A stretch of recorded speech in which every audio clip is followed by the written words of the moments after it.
Welcome dear student. In this video lecture we discuss about morphogenetic movement. The morphogenetic movements are also known as gastral movement, and these movement are takes place during the process of gastrulation and result the formation of the three germ layer ecto, endo and meso germ layer, and the morphogenetic movements are generated by a combination of change in the cell behavior. ठीक है, जो morphogenetic movement है वो generate होता है जब sales के अंदर उसके सेल के बिहेवियर के अंदर बहुत सारे कम्बिनेशनल चेंज आए।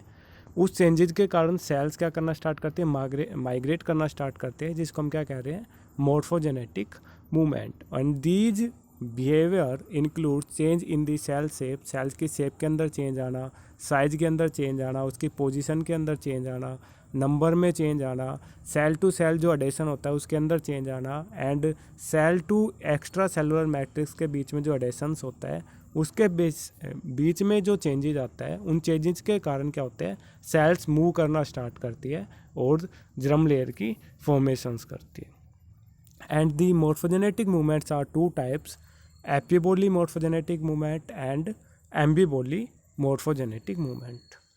And discuss the epiboly morphogenetic movement. In the epiboly morphogenetic movement, the expansion of the cell sheath over the other cells. इसके अंदर क्या होता है, जो सेल्स का एक्सपेंशन होता है, एक सेल की शीट के ऊपर सेल्स का क्या हो रहा है, शीट का माइग्रेशन हो रहा है, एक्सपेंशन हो रहा है, इस टाइप का जो मूवमेंट होता है उसको हम क्या कहते हैं, एपिबोली morphogenetic movement.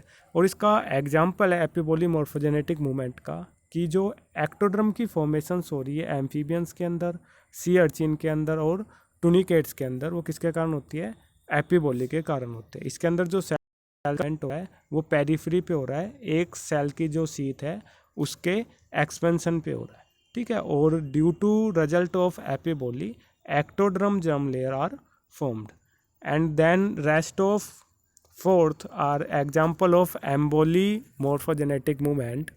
First we discuss the invagination process. In the invagination process the cells are enfolding into the sheath of embryo. इसके अंदर जो सेल्स क्या होती है, फोल्ड होना स्टार्ट होती है एम्ब्रो के अंदर, उस टाइप के मूवमेंट को हम क्या कहते हैं, इन्वेजिनेशन मूवमेंट। जैसे इसके अंदर एग्जांपल बताया हुआ है मैंने कि जैसे आप बलून्स को नीचे से पुश करना स्टार्ट करते हो अपने थंब के हेल्प से, तो जहाँ से आप पुश करना स्टार्ट कर रहे हो, जहाँ से सेल्स माइग्रेट करना स्टार्ट करती है, उस साइट को हम क्या कहते हैं, ब्लास्टोपोर। और इस ब्लास्टोपोर की हेल्प से हम एनिमल को क्लासीफाई करते हैं दो टाइप्स के अंदर, प्रोटियोस्टोम एंड ड्यूटेरोस्टोम। अगर ब्लास्टोपोर से फर्स्ट हमारी माउथ की फॉर्मेशंस होती है उसको हम क्या कहते हैं, प्रोटियोस्टोम। अगर एनस की फर्स्ट फॉर्मेशंस होते हैं उसको हम क्या कहते हैं, ड्यूटेरोस्टोम। ठीक है, second the cavity are formed due to invagination are known as archenteron. ठीक है, उसको हम क्या कहते हैं, आर्केंट्रोन कहते हैं। और ड्यू टू इन्वेजिनेशन प्रोसेस क्या होता है, एंडोड्रम की फॉर्मेशंस होती है सी अर्चिन के अंदर।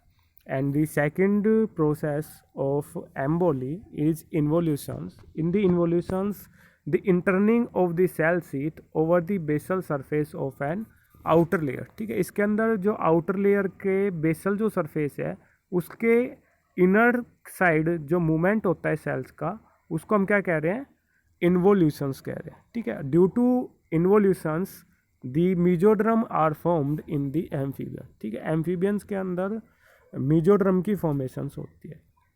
ठीक है, जो आपका इन्वोल्यूशंस प्रोसेस है और आपका जो एपिबोली प्रोसेस है, दोनों आपस में क्या है, डिफरेंट प्रोसेस है। आपके इन्वोल्यूशंस के अंदर सेल्स का जो मूवमेंट हो रहा है वो आपकी जो पेरिफेरी पे जो आउटर जो सेल थी उसके इनर जो बेसल सरफेस पे सेल्स का मूवमेंट हो रहा है।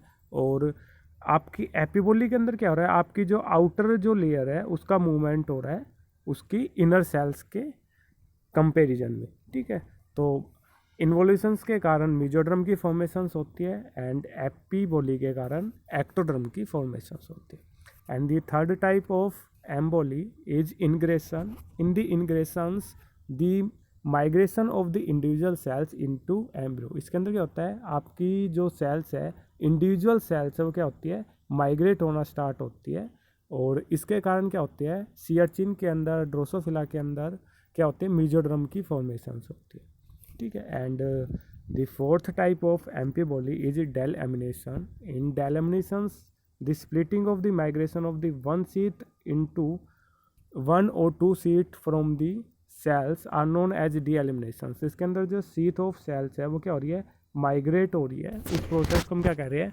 डेलेमिनेशंस। और इसका जो एग्जांपल है, मैमल्स के अंदर, बर्ड्स के अंदर जो हाइपोब्लास्ट की फॉर्मेशंस होती है वो डेलेमिनेशंस प्रोसेस के कारण होती है, ठीक है।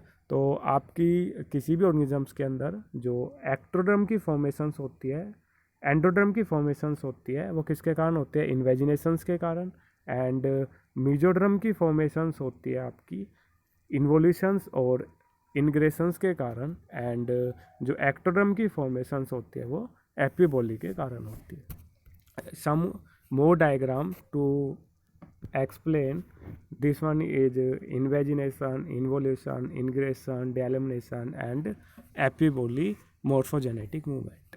And epiboly is splitting movement of the epithelial to deeper और थिनर लेयर्स, ठीक है। इसको डायग्राम जैसे कलरफुल डायग्राम्स हम देख सकते हैं, जैसे इस एम्ब्रियो के अंदर जैसे 16 सेल्स प्रेजेंट है, तो इसके अंदर जो 10, 9, 8, 7 ये जो सेल्स है, इन सेल्स के ओवर इसके स्प्रीडिंग सेल्स क्या करते हैं, मूवमेंट करना स्टार्ट करती है, और इस मूवमेंट को हम क्या कहते हैं, एपिबोली मूवमेंट कहते हैं। और ड्यू टू एपिबोली मूवमेंट हमारी जो एक्टोड्रम है उसकी फॉर्मेशंस होती है, ठीक है। Next one is invagination. Invaginations के अंदर क्या होता है, जो हमारी सेल्स है वो इनवर्ड मूवमेंट करना स्टार्ट करती है, और जहाँ से मूव करना स्टार्ट करती है उस पॉइंट को हम क्या कहते हैं, ब्लास्टोपोर। और जो केविटी की फॉर्मेशंस होती है उसको हम क्या कहते हैं, आर्केंट्रोन सेल कहते हैं, ठीक है। तो इसके अंदर जो 7, 8, 9, 10 सेल्स है, ये क्या करती है, इनवर्ड मूवमेंट करना स्टार्ट करती है, और इस प्रोसेस को हम क्या कहते हैं, इन्वोल्यूशन प्रोसेस, ठीक है। और इन्वेजिनेशंस के कारण क्या होता है, हमारी जो एंडोड्रम है उसकी फॉर्मेशंस होती है। एंड ड्यू टू इन्वोल्यूशंस सेल्स का जो मूवमेंट हो रहा है, जैसे 5, 6, 7, 8, 9, 10, 11, 12 जो सेल्स है, येलो जो सेल्स है, वो क्या करते हैं, आपकी जो पेरिफेरी सेल्स है उसके बेसल सरफेस पे क्या करना स्टार्ट करती है, मूवमेंट करना स्टार्ट करती है। This type of movement is known as involution movement. और इन्वोल्यूशंस के कारण आपकी मीजोड्रम की फॉर्मेशंस होती है, ठीक है। तो हमने देखा कि सेल्स के अंदर जो मीजोड्रम है उसकी फॉर्मेशंस कैसे होती है, एक्टोड्रम की फॉर्मेशंस कैसे होती है, ठीक है। इसके अलावा जो आपका वेजिनेशन वाला जो प्रोसेस है, अगर सेल्स का मूवमेंट हो रहा है, अंदर की तरफ मूव करना स्टार्ट हो रही है, तो उसको हम कहेंगे इन्वेजिनेशंस। और आउटसाइड जो मूवमेंट होता है उसको हम क्या कहेंगे, इवेजिनेशन प्रोसेस। आपका जो आई डेवलपमेंट होता है, जो ऑप्टिक लेंस की जो फॉर्मेशंस होती है, वो इवेजिनेशंस भी होता है उसके अंदर, इनवेजिनेशन प्रोसेस भी प्रेजेंट होता है, ठीक है। This is all about the gastrulation process, movement process. Thank you.